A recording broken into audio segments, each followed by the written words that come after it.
What's going on, everybody? It's your boy DJ Arco. And I am the queen, and you are tuned in to Boss Talk. Today we have a special guest with us again today in the skate community, known as Mr. Wiggles. So, as you guys can probably see in here, we have a lot of storms in the background, so you may hear some thundering, and you'll probably get a little see some lightning. But we promise you, it is daytime. It is actually now this recording is almost 11 o'clock in the morning, and look, it's nighttime.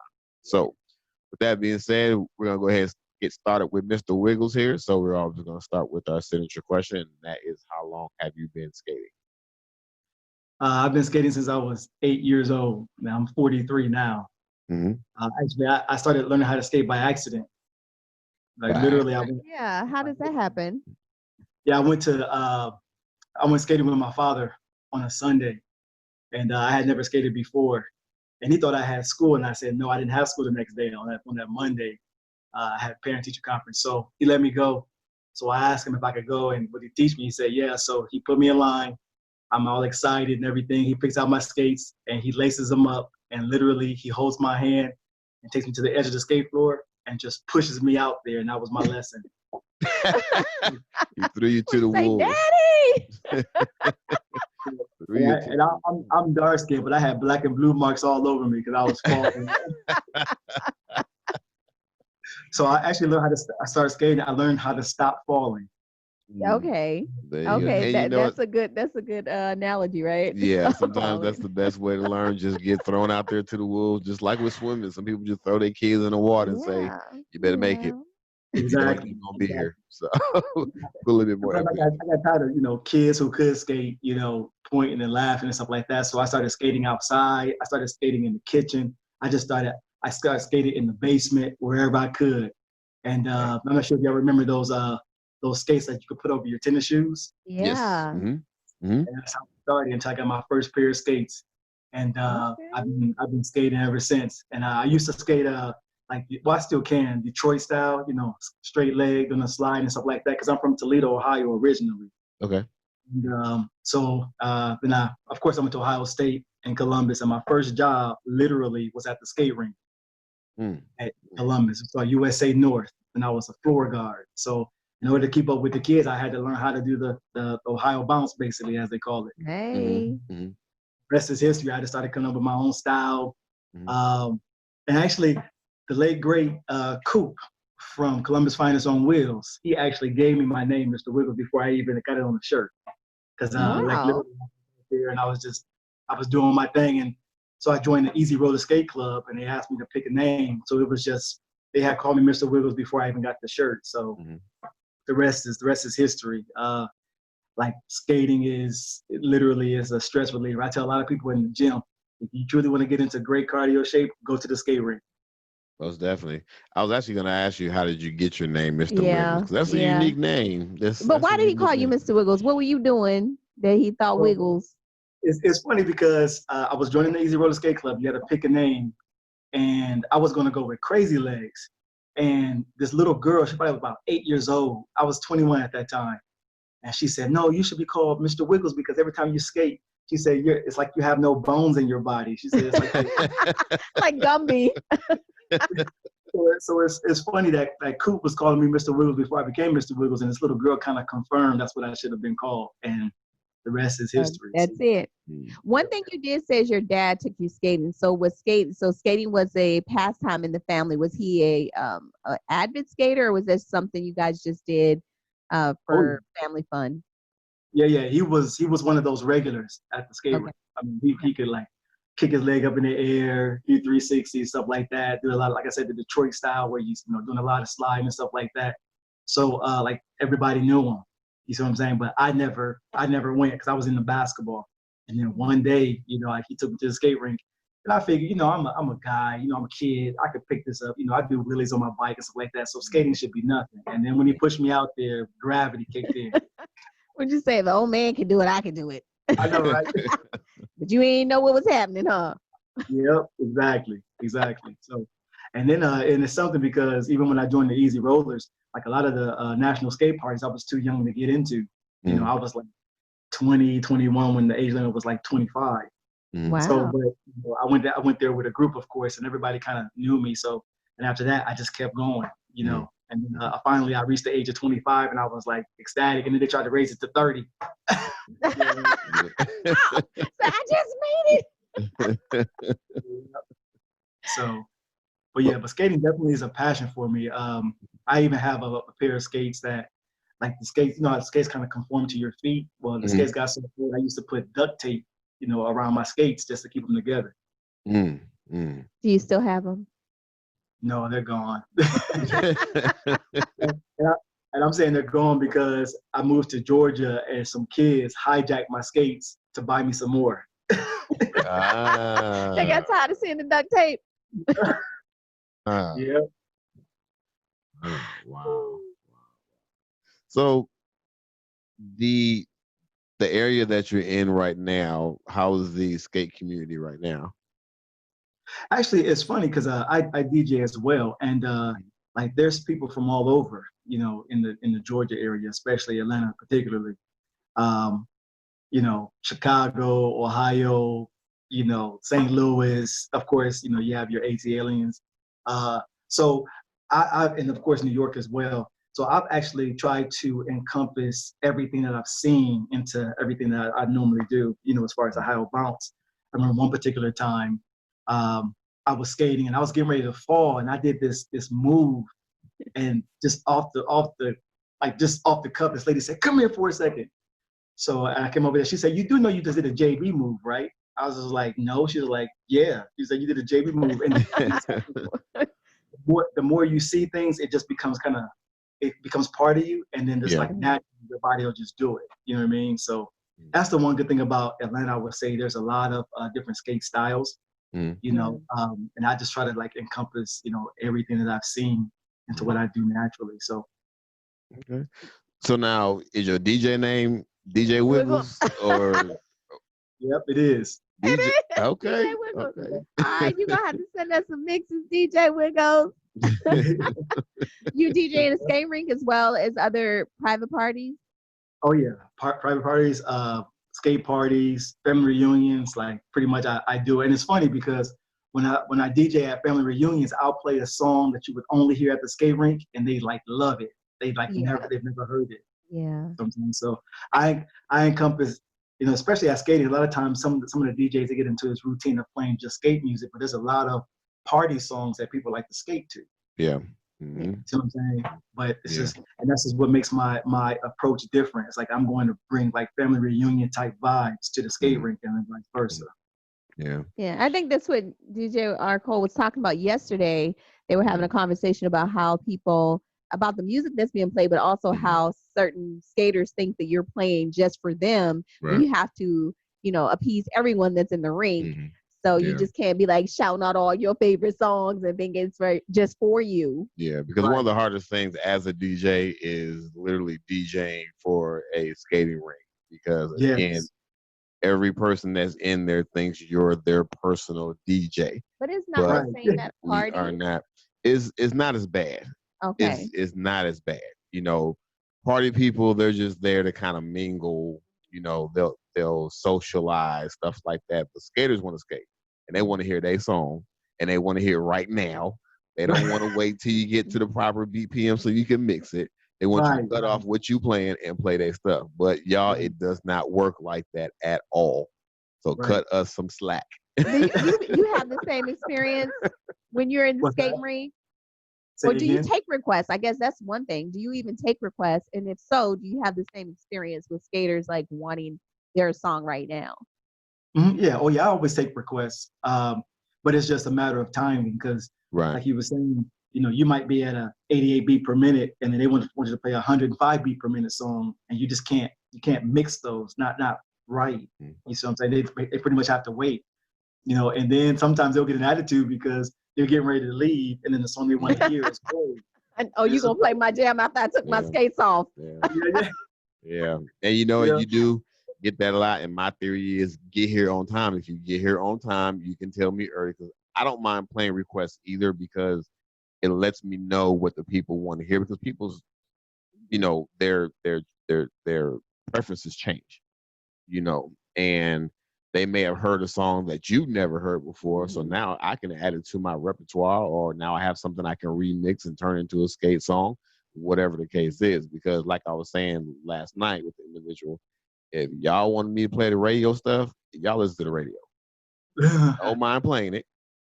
However, I'm not the radio, because Correct. there's a lot of music out there. So hats off to you for standing your ground and, stay in that BPM range. Stay in that BPM range. Let us work to it. Let us work. I know, because it's a hard cut when y'all do that. It's like, whoa, what's going on with that? Like, why he go there? Right. Yeah. It's usually because somebody done got on our nerves and we're like, you know what, skip it. I'm gonna go ahead and play it. And you probably gonna be the only one skating to this, and I want you to see you the only one skating to this. Don't nobody else care. So how long have you been DJing? Matter of fact, I started in February, which is my birthday. I would say about maybe 13 years. Okay. 13 years. Nice. Okay. Yeah, and I'm still a turntablist. I mean, shout out to those who use controllers, but I'm still on the old virtual DJ, but I still use the 12s. You know what I mean? Okay. Yeah, that same thing with me. I'm a turntablist. There you go. All the way through. I had controllers. I bought controllers, but I either gave them away or I sold them. Went right back to turntables. Yeah, it's just something about not only that, but there are more people who use controllers versus turntables. Mm-hmm. So when you bring out a turntable set, like people are in awe. Like, what are you about to do? You know what I mean? Mm-hmm. Not recognizing that's how it started. Right. Definitely. That's the art. My man. But I know something about you that everyone probably doesn't know, that you are also a mime. Yes. Matter of fact, tell us about that. Yep, my mime name, well, it's Same Ministries, SAIM, which is Soldier Anointed and Mime. And it's been truly a blessing to me and also others. And it's something because I just left Macon before talking with you. Yeah. And I'm actually going to post my film tonight on YouTube. But right after I was filming, like I happened to be looking around and there were like people standing around watching me, Mm-hmm. I didn't recognize it because I was within my moment, you know what I mean? But, you'd be surprised at how much of a blessing you can be to other people. Because a lot of times, like people can have the same story, but they don't know because they don't talk with each other. So like miming is a good go-between, if you would, because I'm telling everybody's story. I'm just not saying anything. Right. And it's been, and it's something too, because I put the same energy into miming as I do skating. Yeah. So, if I'm jumping up in the air, it's because I'm feeling it.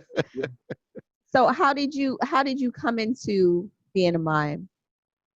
Actually, it came to me in a dream about a year and a half ago. You know how you go through ups and downs in life, and you ever slept when you were exhausted and it's like the best sleep ever because you don't hear anything, you don't smell anything, you just sleep. And I believe I was closer to God at that particular moment. And like literally my first mime, which is I Need Your Glory by Pastor William Murphy, came to me in a dream. And I've been doing it ever since, and again, being 43, I still remember the old hymns. Yeah. So nothing against the new music. The new music is good, but there's something about those, like the Shirley Caesar songs and, you know what I mean? The old Whitney Houston and, the Dionne Warwick age, it's just something about those songs. I try to choose songs that stir the soul. Yeah. You know what I mean? Because everybody has been through, I don't care if you're filthy rich, you've been through a tough time at some point in time in your life. You know what I mean? That is true. Very true. And it's something because you got a lot of, you can have a whole bunch of money, but still be sad, like Robin Williams is an example. Oh, yeah. Yeah. Like I would have never thought that would have happened, considering, he brought smiles and joy to everybody. Yeah. Yeah. He was Mr. Funny Man himself, and he sat on the inside. But for those who don't know, can you explain to them what miming is? Miming is a form of expression without the use of words. Normally, there's different types of mimes. A lot of times you see them over in Paris, places of expression like that. But at least in the U.S., when you describe miming, it's a form of praise and worship. You have liturgical dancing, which is kind of dominated by females. So you have a lot more mimes, of course, who are males, because most guys don't have the same grace as women. True. That's true. And of course, traditionally, you have a white painted face, and of course, your white gloves. That's pretty much just to accent your emotions and your hand gestures. But the idea is to, number one, uplift the Lord. That's number one. Number two is to tell a story. It just so happens that most of the gospel songs apply at some point in time in your life. It's either something that has happened in your past, something's happening now, or something that's going to happen, because everybody goes through storms, because life is not perfect. Yeah.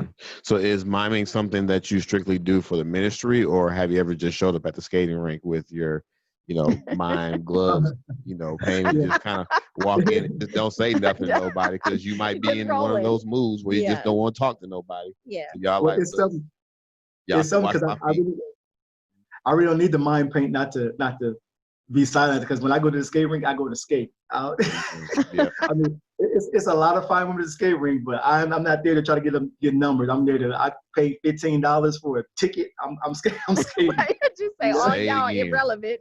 Say it again, my man. Say it again, my man, because I'm the same way. I ain't trying to pay attention to y'all. I ain't trying to hook up. I'm here to skate. That's it. Exactly. That's it. But I mime at different churches, different venues. I'll mime outside. Actually, I didn't have a YouTube page. Probably about a month and a half ago, I didn't have one. And actually, it was a skater who asked me if I had a YouTube page, and I said no. So he told me, "Do I plan on making one?" I said no. He said, "Well, if you don't make one, I'm gonna make one for you, because your message needs to be seen by more than just friends." You know what I mean? And it's something, because you'd be surprised at how people are connected, especially through Facebook, or just in general passing. I remember I mimed at a church, and so I mimed at a church. 2 or 3 weeks later, I go into Walmart, and this lady walks up to me. She said, "You look familiar." It's like, I never met you before. She was like, she said, "Are you a mime?" I said, "Yeah, I am." She said, "You mimed at my friend's church." And I was like, "You were there?" She was like, "No." She said, "But my friend videotaped it and showed me." You see what I'm saying? So I have a business card, and the business card basically is just a contact card, if you will. It has like my email, phone number, stuff like that. Because one of my goals is to go to Washington and mine. Why Washington? Well, during the civil rights movement, it's like it's a place that I think that a statement should be made, if you will. And I can say a lot without saying anything. Another place I want to go is the Grand Canyon. I want to visit there. I've never been west of Chicago, so Really? Yeah. I mean, I've always been a worker, so I had never seen the ocean. I've never been to Florida. The farthest east I've been is Delaware. I skated in Delaware one time, and the farthest north I've been is Michigan. I skated in Detroit and Atlanta. Other than that, this is the farthest south I've been. So wow. Well, you really need to visit some of those places. It will change your mind. It will change your perspective on a lot of things. It's beautiful. So, especially being down at the ocean, and even the air smell different. Well, depending on which ocean or beach you go to. Don't come to Galveston. It depends on where you go. So it might be a good experience. It might be a bad experience. Yeah. And I know one of the places I wanted to visit was you remember, of course, 9/11. I was actually going to go to 9/11. I was going to go to New York because I had never seen the towers, other than movies or a picture or something like that. Right. So one of my plans was to go. And the same year that I was going to go, the towers were here. Right. So I definitely want to go there. I have a particular song in mind, for that particular area, because that was tragic. Well, have you ever heard of Roger G? Because he's a mime there in New York. Roger G? Yes, Roger G. That would be a great person to hook up with, because he would be able to give you some pointers. He's actually one of our fellow skaters too. Yes, he's actually done a lot of stuff in the skate internationally. Community. So he's actually one of our interviews too. So if you get a chance, go through the app and scroll in the interview section, and you'll see Roger G on there. So he's actually a mime. Yeah, and he's on YouTube too. You can see him Lyman and YouTube. Okay, sweet. Yeah. But he's in New York, so if you do go to New York, that would be a great hookup. There you And go. you say he's a skater as well? He is. Yes. Yeah. He's for an like OG 40 in the something game. years. He's done a lot. Yeah. He's done a lot, been in music videos and everything. Yeah. So okay, sweet. Good guy. But tell us a little bit more about your skate style, because your skate style is so energetic, man. You be moving and bouncing and like, bruh, you're like, you have so much energy. Like, how can you skate all night long? I mean, honestly, it's just because, and of course, you know, being a DJ as well, you know, I have an appreciation of music. I was the drum major in high school, and so I couldn't read, you know, or write music, if that makes sense. But I just love the beats and stuff like that. Like I said, I was the drum major, so I had like 100 people that had to pretty much do what I tell them to do. Yeah. You know what I mean? So, and it was a lot of responsibility. So I had to actually learn, you know, beats and rests and stuff like that. So, you know, in skating is pretty much, it's an outlet, you know, that's the blessing of being, if you were born within the 60s or the 70s, that was the best time to be born, because you were raised in the 80s and the 90s, which is when music was like really good. Everybody back in the day could sing and dance. You know what I mean? So when it comes to skating, I just try to apply everything that I just remember. You know, I remember dancing at the school hops. You know, I remember not being afraid to dance. Like, you weren't cool unless you danced. Yeah. Yeah, I remember those days too. I remember the days too. You went to the little house parties and all of your fellow school classmates, the dudes out there dancing, and you stand there. Guys, be the dance group. What you talking about? You know what I'm saying? So if you didn't dance, the girls weren't paying attention to you. You know, and now you look back at some of them dances or yourself, and you'd be like, "Wow." Yeah, I did that. But when it's just something about, and you know, of course, being a DJ yourself, it's something about when, you know, when that beat get inside of you, man. It's just nothing like it. And there's certain songs that spark that energy, like Cutie Pie. You know what I mean? That bass line, it's just something about it. And I don't know, it's just a form of freedom. You know, everything for the most part is structured, but when you go to the skate rink, you know, you're creating constantly. You know what I mean? You know, you're using your imagination. You know, you're using your body from head to toe to move forward. You know what I mean? So I've always been hyper anyway. So, so yeah, I have 5 sisters. I'm the only male. So, you know, I've always been that, you know, ride my big wheel off the porch type kid. You know what I mean? So, and that's the reason why I'll do a cartwheel, I'll do splits, you know, I'm not sure if you've seen the video where I was skating on the floor. Yeah, that's what I was going to ask you about that. How'd you come up with that? I actually seen a video of somebody mimicking your style of you skating on the floor. How did you come up with that? Of course, you know, again, you know, skating in Columbus, there's this thing called the jungle. And normally it's toward the end of the skate session. And it's normally like kind of like, not right in front of the DJ booth, but sort of kind of right in front of it. So, you know, you're skating around in a circle, you know, you're doing spins, stuff like that, but you're not touching anybody. It's like a beehive, if you will. So one night I was skating and there's this guy by the name of Mac. He's, you know, big guy, broad shoulders and everything. So I'm skating in the middle and and I do this spin move and I bump into him and literally I bounced off of him like probably a good 6 feet. You know what I mean? And so when I hit the floor, I just looked up at him and I was like, okay, well, I'm not going to stop moving. And I just started skating on the floor. That's literally how it happened. You know what I mean? It's just, you know, so again, that goes back to the just being imaginative. Like, what should I do right now? Okay, I'm gonna just keep on skating because matter of fact, the song was this song called Larry. Now, you remember Larry dance? I know you know it, DJ. Yeah. So and that's literally how I started skating on the floor like that. It's just, and now it's just like certain songs like Pistol Grip Pump, stuff like that. I just instantly hit the ground. You know what I mean? So but yeah, it's just it's fun. I try to get my son to get into it, but he's not really feeling it like that. He's like 6'2". So it'd be like a jungle full of trees then. You know, it's funny. We were actually talking to Wes Jiggs a couple of weeks back. And I was talking to him about the jungle, and my analogy of the jungle is you have a bowl of milk and you put a bunch of Cheerios in there and you stir it up real fast and you see all them moving around. I said, that's, to me, that's what I see when I see the jungle. But it looks like a fun time. I'm like, one of these days I'm gonna go to Ohio and I'm gonna jump in that jungle and I'll probably get hit by a couple trees. But you know, just so I can say I went to the jungle. You know. Oh yeah, and it's cool too because everybody see like if you fall on the ground, you know somebody's going to get you up because you know they don't want you to get ran over, whatever. Mm-hmm.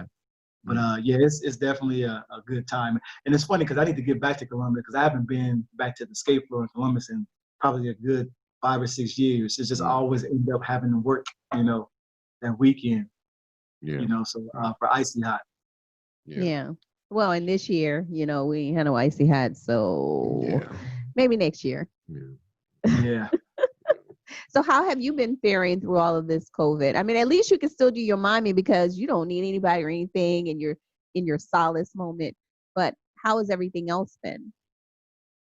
I mean, I just try to maintain some kind of sense of normalcy. You know, I still wear my mask and stuff like that, but just like today when I mimed, like I said, there were actually people, you know, standing around while I was miming, and this guy came up to me, he just gave me this hug. You know what I mean? And he's just like, man, he said, and he was actually at work. I was actually in a park, and he was one of the workers, and he came up to me, he's like, man, you don't know how you blessed me. You know what I mean? And so that's one of those situations where, you know, even though you understand social distancing, you know, certain things you can't help. You know what I mean? It's just one of those things where, you know, you're still human, but you got to still remember you got a soul too. Right. Okay. Right. Yeah, that's kind of hard. You know, having these social distancing rules, especially with skaters, because you know us skaters, we like to, you know, have contact with each other. We like to walk in and give each other hugs, like, "Hey, how y'all doing? I missed y'all." Whatever the case is, just show that love. And then skating, you skate, you know, close together and stuff like that, because that's just what some of us do. You know, so it is a little bit difficult and hard to not do it because you're so used to doing it, you know. Right. So yeah, definitely. And it's something too because like this last one that I just filmed, it's always to uplift the Lord, but it was also dedicated to my nephew. He's 11, no, he's 12. And I found out a few weeks ago that because I live kind of far from my sister and my nephews, that he was feeling a little down, you know, because you know he wasn't in school. You know, they cut school short and everything. And you know that right there you can have everything, video games, house over your head, all that kind of stuff, and still not have everything that you need. You know what I mean? And so it's something because you know as adults, you know, we're used to going to work and stuff like that. But you know, you'd be surprised at how kids are affected. You know, and kids don't really tell you until the last minute. You know what I mean? When they're hungry or if they need something. You know what I mean? So the fact that this whole Corona thing affected even my nephew who has video games and Legos and all that kind of stuff, for him to still feel down like that, it messed with me to the point where I couldn't go to sleep. I literally stayed up for 24 hours after I found out because I just thought about him. You know what I mean? So like this particular video, it's gonna have, you know, features, you know, of him in it because even though I have several nieces and nephews, you know, his story really affected me to where I couldn't sleep. You know what I mean? So but yeah, as far as Corona is concerned, like I said, I just try to stay safe, you know, wash my hands. You'd be surprised at how many times before the coronavirus where you touched your face. Yeah. I find myself like catching myself like, oh, I can't do that. Yeah. I know, right? Your new normal. Yeah. So but then some people are overboard, like they'll bleach their whole house like several times a day. It's like, come on, people don't understand. There's certain germs that you need so you can build antibodies for it. You know what I mean? It's just it's one of those Your things. Immune system needs it. Yeah, you don't want to use too much bleach, you start looking like Michael Jackson. I know, right? Rest in peace, Michael. Thank you, brother. Yes, thank you, Mike. Greatly appreciate everything you did. My girlfriend, she gonna be listening. She gonna be upset. Don't be talking about Michael Jackson. I mean, I'll use it as a reference. You know what I'm saying? I ain't saying nothing bad. We all know what bleach do. All right, so Look, I was gonna ask you, have you skated internationally, but now you said you ain't been too far Yeah. north or too far south, so we know you haven't gone international. Yeah, and I'm telling you, one of my as far as skating is concerned, one of my goals is to you guys have California has some kind of skate park or something near the water. Yeah, they Venice have Venice Beach. Beach. Yeah, you ought to go. It's nice. Yeah. Yeah, that was actually on my bucket list, and I was able to go. Well, now about a year and a half ago. And when you go to New York, Central Park. Oh, they have a skating rink over there? It's not a rink, it's the outside, kind of like Venice Beach. So it's an outside skating place that they do in Central Park. So when you go to New York, for the towers, you can also, go to Central Park. And from what we hear, they have a lot of interesting characters out there. Very interesting characters. Some of them have multiple characters within themselves. So you might meet 5 people with that one person. So yeah, but very interesting. So yeah, you have to leave a lot of time. When you go to New York, you have to have at least, some time that you can make all these different places that you want to see. And of course, you got to go on the ferry and do all the other stuff, the New York touristy stuff. Yeah, definitely. Sweet. So what's next for you as far as the skate world? What do you mean? As far as the next skate party? Yeah, where you want to go, what you want to do, because we want to see, everybody is joning to see, go to the next skate party because everything has been on hold. Yeah. So what's up for you? So when's the next skate party? Isn't it like what is Skate-a-thon is only? Skate-a-thon? Yeah, Skate-a-thon. Yeah, I guess it'll be the first. Mm-hmm. Yeah. Oh yeah, I mean if they still plan on having it, I mean I definitely want to go. So far. I think it was 3 nights last year. I can only make it to 1 night. But thing about it though is that they always have it at different rinks. Sometimes you don't know where to go, because some base it upon the DJ, some base it upon the actual rink itself. Because you could have a good DJ, but the person or persons don't like the rink itself. Like I ain't gonna lie to you. Like I still miss the old Golden Glide, like before they shortened the floor. I'm not sure if you remember they had that bad storm and they had to refurbish the floor and they actually shortened it. Wow. Yeah, because the original Golden Glide was huge. But rumor has it that they closed All American skate rink in Stone Mountain. Wow. Yeah, someone told me that I hope they didn't because that was the largest. Well, there's been a lot of rinks that closed, so due to COVID. So I mean, it is a possibility. Some are not reopening. So it's a possibility. Yeah. So what's next as far as your miming? Well, I normally release a mime every week. So today I'm going to post. I'm actually late. I was going to mime and film yesterday, but it rained, so I couldn't do that. But I planned on, hopefully, as long as I don't break any violations, like that, I plan on going to Atlanta next weekend. If you get, like I said, if you get a chance, go to YouTube and type in SAIM, that's SAIM Ministry, and you'll see it. Or you can just type in Soldier Anointed in Mime. But the last mime that I created was directly related to the George Floyd incident because I'm actually a former police officer. So I understand. And I can go ahead and say this.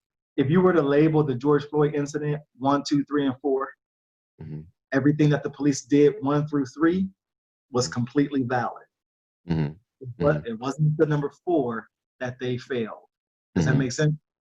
Yeah, but why don't you elaborate so people that are listening, they'll understand exactly what you're saying. Oh yeah, no problem. Well, really quick. I was a police officer for nearly 10 years. I did nearly 5 of those in Midtown Atlanta, which is known all over the world, by the way. I worked overnights and I worked weekends. So I helped to detain celebrities. So you gotta know what you're doing when you're dealing with people with millions. So I'm well versed and I'm well trained. So in regards to the George Floyd situation, when 911 was called, probable cause was already established. People don't understand that. The first level of force is officer presence. So whenever 911 is called, when the police show up, that's automatically a show of force. That's number one.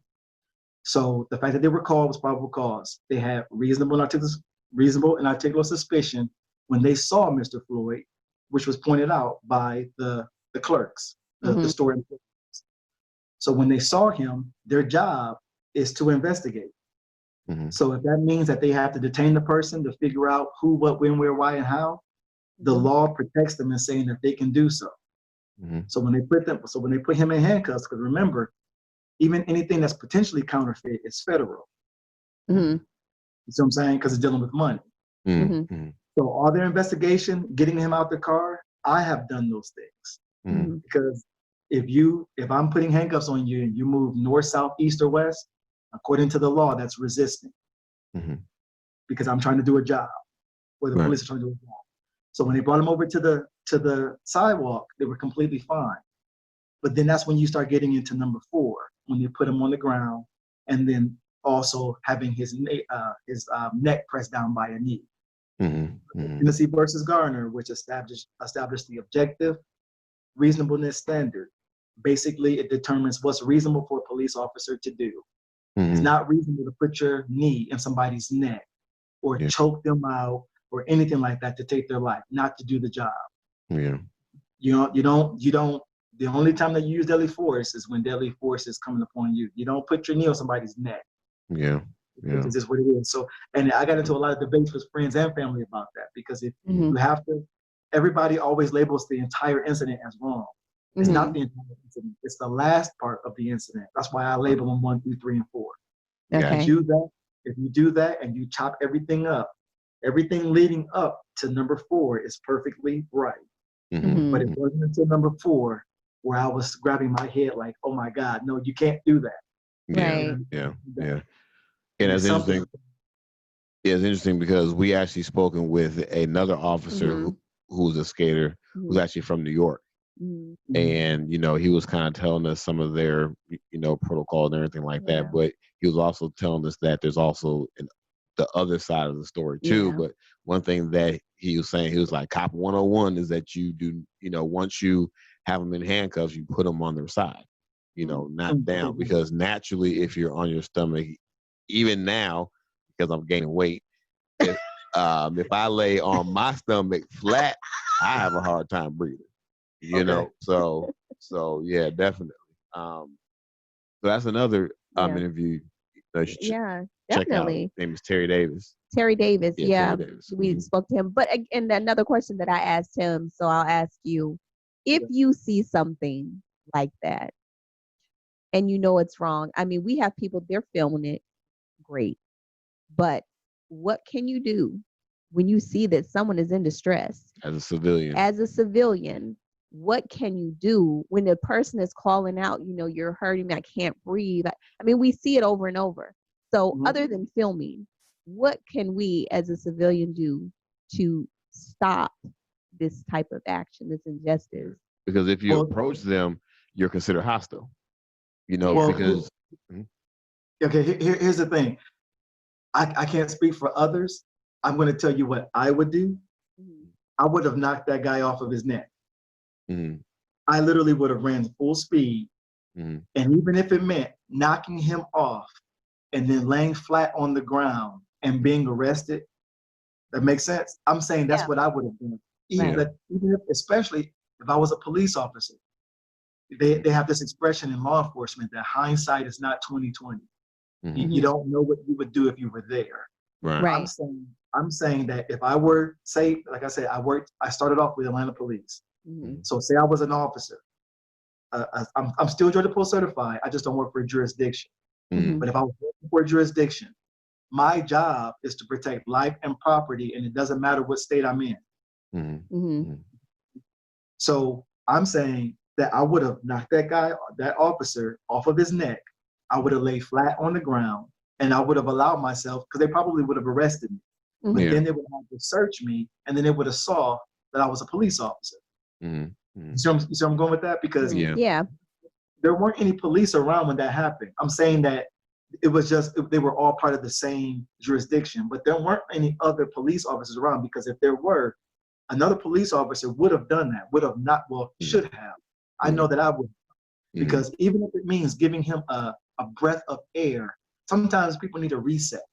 And sometimes you have to knock the heck out of them for them to understand that. You see what I'm saying? So I'm just, even the guy who was standing over him, he's liable as well. That's why I was shocked that he didn't say, "Hey, man, let up. You don't need to do all that." Yeah, I'm just contributing to the problem. So, I mean, even if it would have meant I walked up to the officer who was standing and said, "Hey, look, I work for this jurisdiction. If you don't do something, I'm going to do something." You see what I'm saying? But everybody doesn't have that fortitude. Everybody doesn't have that type of strength because they're afraid, and rightfully so, especially if you're a citizen. But that's why I was surprised. And not only that, but I always tell people that police officers are people first, and people get scared. But what they did, they wouldn't have done in the hood. Am I making sense with that? Yeah. They wouldn't have done that, on Bankhead Highway in Atlanta, if that makes sense. They would have got their heads rocked, because that's why sometimes I always have a clash between citizens and officers, because citizens haven't been trained, but officers forget that they're citizens first. Yeah. Okay. Yeah, that makes sense. Yeah. And to me, I think that a lot of this stuff is based upon there's a break in communication. And I'm saying that in that, you remember the Castile situation? Yeah. That was the guy who was shot on Facebook. Yes. Facebook Live. So he did everything the officer asked him to, but he had his gun on his hip. But he also asked for his license. He was also asked for his license. Right. So I'm saying, as a citizen, you have to remember that police are people, and people get scared. So why not raise your hands and say, "Hey, I'm not reaching for anything. I'll get out the car and let you get it yourself." Yeah, but in the moment too, you have, I mean, if you're telling me to do something and like, I'm kind of like, okay, yeah, I know I got my gun on my hip, but you're telling me to give you my license. So your instinct is to reach for the license. Yeah. Well, and that's why I said before about communication, because sometimes that communication is a break in even your own thinking. The reason why I say that is because I was pulled over on 75. My window tint is too dark. I already admit that, because and the reason why I did that was because when I was in uniform, I didn't want people to see me in uniform. Right. And I never changed it. So I was pulled over. The officer had probable cause and everything, and he asked me for my license, registration, and proof of insurance. So I told him, I said, "I will give you my license and I'll give you my registration, but my proof of insurance I'm not going to give you because my insurance card is in my glove compartment. My gun is in my glove compartment." So the officer says, and I quote, "Well, that's okay, just don't reach for your gun." So I asked him, I said, "So you want me to reach for my insurance card that's next to my gun just so you can shoot me and articulate why you did it?" Yeah. So I told him no. I said, "Run my information on GCIC and NCIC, or you can give me a ticket for not producing it. But I would rather pay the ticket than get shot." So then that's when he asked me, he said, "Are you a police officer?" I was like, "Yeah, I am." And that was actually when I worked for a different jurisdiction. But if you think about it, if you take law enforcement out of it, does it make any sense for me to reach for my license, for my insurance card that's next to my gun? Oh no! Yeah. No. Yeah. But people, it's like people forget to think. Yeah. They just do what the police tell them to do. I'm like, no, it's just, all you have to do is breathe and talk. Those two things, breathe and talk, will save your life. But I think in this climate, people are changing. They're thinking more before they act, because just like you said, you want me to reach over there where I'm telling you a gun is. You trusted me to get a piece of paper versus my gun. Right. You want me to think that you trust me. Right. Yeah. No. So it just is what it is. But think about it though. I even remind him. I said, I could be anybody. You don't even have my license. I don't even know if you ran my tag. So you're putting your own life in jeopardy. Because there are bad people. There are bad police officers. Let me rephrase that. And just to say this for the record, for anybody listening, there is no such thing as a bad police officer. None. It's a police officer who is a bad person. A person is not a saint as a citizen, and then they turn into the devil. You see what I'm saying? When they're police officers, if that makes sense. They were probably police officer is just a title. You know, Yeah, that's it. exactly. That's not the actual person that is having that title. So right. So Exactly. did you get a ticket for that tent? No, I didn't. and thing about it though is that, you know, I'm the type of person that tries to help people to remember humility. Mhm. You see what I'm saying? Like, look, like this job is not like that. You don't need to. There's plenty of times where you can chase folks down because there are people who commit violations all the time. But you know, when you start demanding stuff just because you have that badge, you know, Right. you're overstepping your boundaries. That's not. Mm-mm. It's not that serious. You know. yeah. So Wow. So can I ask why you stepped away from the police force? because I grew out of it. Okay. I went through the academy at 35, so life had already taught me, you know, Mhm. before I became a police officer. So when I was a police officer, it was really right in line with how I was anyway. I mean, I just believed in just doing the best thing possible. I could write 5 tickets, but why when I can just write you one? Mhm. You know, I'm not Right. gonna write you a ticket for your tail light when you can't see your tail light because you're driving. You Yeah. know, Yeah. I might pull you over, and if I find out that your license are suspended, then guess what? It is what it Yeah. is. I'm gonna do Yeah. my job. Mhm. But I mean, I've met officers who will write you a ticket because the tire tread is too low on your tires, Mm. Wow. and that's an actual violation. Now, if you got into an accident and that was a contributing factor, then yeah, I would give you that ticket because you didn't even have the right equipment to be on the road, Mhm. and you can see the skid marks. But if you run through a stop sign, why am I checking your tire tread? There are Yeah, I officers was gonna ask that. You was sitting in your car and you saw that my tire tread was a little bit too low, and you came and pulled me over. Mhm. No, they'll use something like you ran a stop sign, Okay. and then they'll check those things out, you know. Okay. But sometimes in policing, people don't understand it. It's hard in that I could pull you over for the little light over your license plate, Mhm. which is actual violation. It's called a tag light violation. I actually got pulled over for that one time too. I'm like, really? Did you get a Like, ticket? but I didn't even know that it was out because it's behind me. I ain't driving behind Yeah. myself. But no, I didn't Right. get a ticket for it though. You know, Yeah. but still, it was just like, well, actually, he stopped me because of something else. Then he Mhm. was just like, oh, by the way, you know, your light on your thing was, you know, blah blah blah. Which really and truly, he just stopped me because I was going through one of these little country towns. There was not too many of us, and I was a black man driving a Cadillac, and he just Yeah. kind of stopped me. And it was late at night. It was like, I don't know, 1, 2 o'clock. You know, he just pulled me over. I'm like, oh, I don't been to that. But I tell you one thing though, y'all got me scared. I need to go get my tires. I know, right? I need to change the tread on my tires. But it's crazy because I pulled the car over because the tag light was out, and I pulled the vehicle over. It was like one of those SUV van hybrid type vehicles, Mhm. Yeah. and there were 4 black men and there was a Caucasian female in the car. Mhm. So that's not against the law. Mhm. But when I get the guy's driver license, I look back and I see her back there in the back, and I say, "Hey, ma'am, how are you?" And Mhm. she says, "I'm okay." Mhm. You see what I Uh-huh. just did? She Yeah. says, "I'm okay."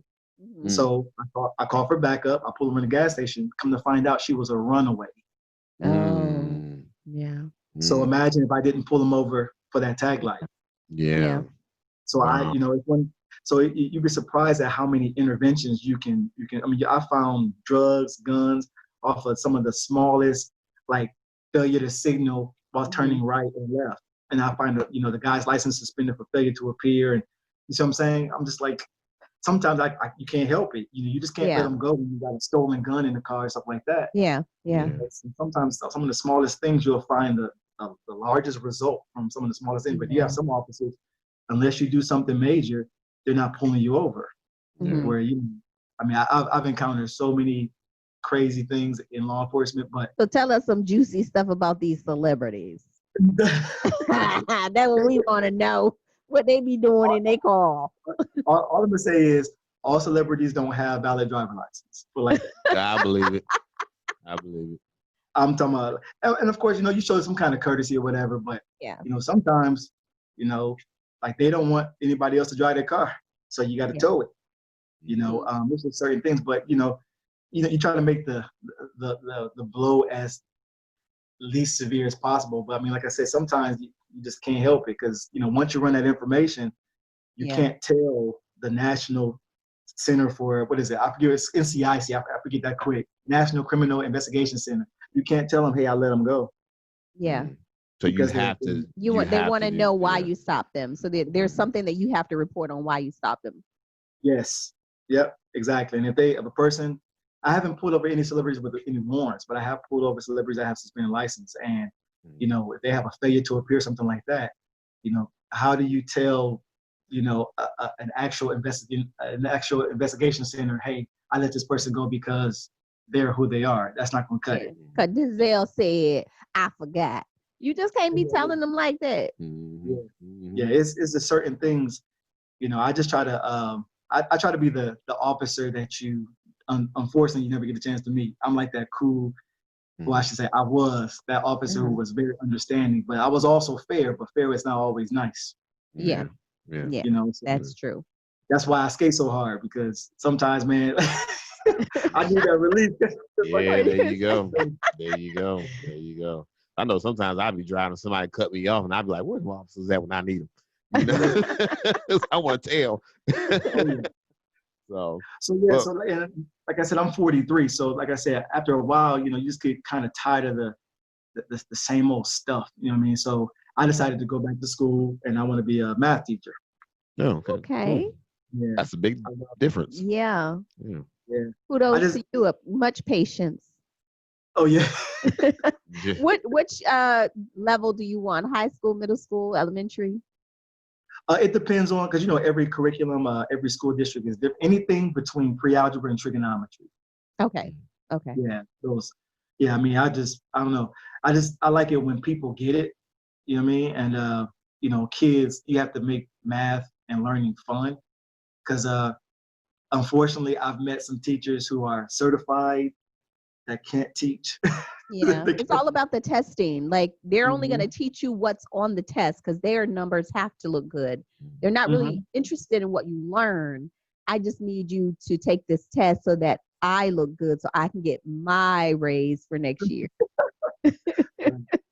Yeah, it's sad, but it's true. So the brother was the floor guard. He's a drum major. He's a dancer. He's a DJ. He's an ex-police officer. He's a mime. He's getting ready to be a school teacher, a math teacher. What is it that you don't do? I know, right? My mom always told me, always have multiple income sources. Hey. There you go. There you go. So not only can you teach them math, you can do it quietly and take them to jail. And skate them on there. You know what? Oh, that's what I was going to tell you. Skating. They have a STEM class here where they teach kids about STEM through skating. Okay. So maybe you can, use that some kind of way in your class to inspire your students and teach them. It'd be an easier way for them to learn something, because everybody doesn't learn the same. Right. Exactly. That's true. So, well, we greatly appreciate you taking out the time to speak with us. I'm not going to take up too much of your time here. So how can the skaters connect with you? Actually, you can contact me through, I should have wrote it down. Well, I'm on Facebook under Michael Mr. Wiggles.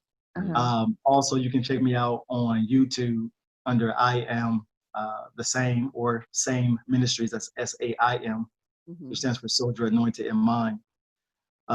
Hopefully next week, I think I'm trying to go to Smyrna Sparkles.